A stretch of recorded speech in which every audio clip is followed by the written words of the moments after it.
First today, the Psychoactive Substances Act has come into effect, creating a blanket ban on distribution, sale and supply of legal highs in England and Wales. Well, this is welcome news for one of our guests today, Karen Vandersypen, who tragically lost her son 2.5 years ago after he took synthetic cannabis.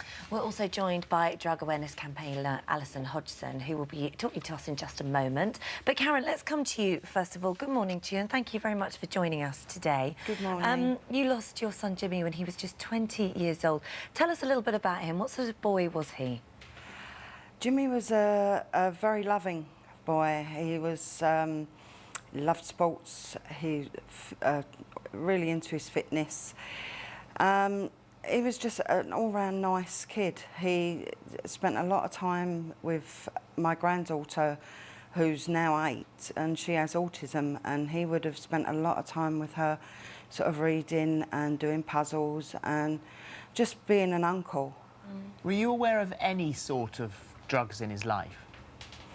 I knew he had dabbled in the past, but because the legal highs became illegal over in Ireland in 2010, I didn't really think that they would have been an issue. Well, he was gone to visit his dad, hadn't he? And, Yeah. And you got this phone call, and completely out of the blue, this was October the 2nd, to say that he was in hospital. So what at that time did you know had happened? His dad explained to me that he'd gone into a shop in Chatham and he'd purchased a T-shirt, but he'd also picked up a bag of synthetic cannabis. And he came out and he showed his dad what he'd brought, so he wasn't trying to hide, you know, what was purchased or anything like that.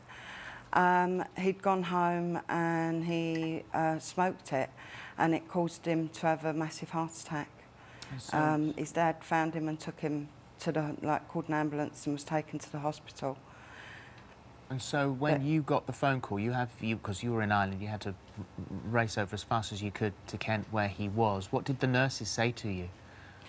Well, they explained to me, I got a call sort of 20 minutes after the first call from the resus unit, and they was telling me that Jimmy was brain dead. And I didn't really, I wasn't taking that in.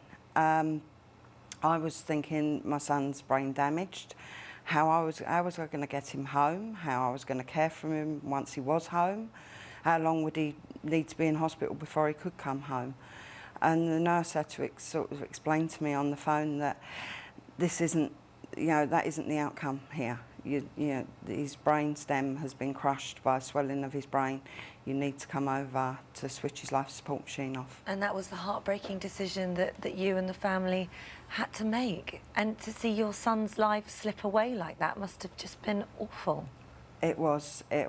I mean, myself and my eldest daughter, Samantha, travelled over, and it was the longest journey of my life. Every step we took, although we knew we were getting closer to him, we also knew we were getting closer to the only outcome of that. And you said as a mum you wanted to hold him as he slipped away. You held him when he was born and you held him when he died.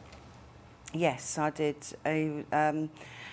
They sort of started switching off all his machines, and they placed Jimmy in my arms and his head was in my neck, and I was sort of cradling him like a baby.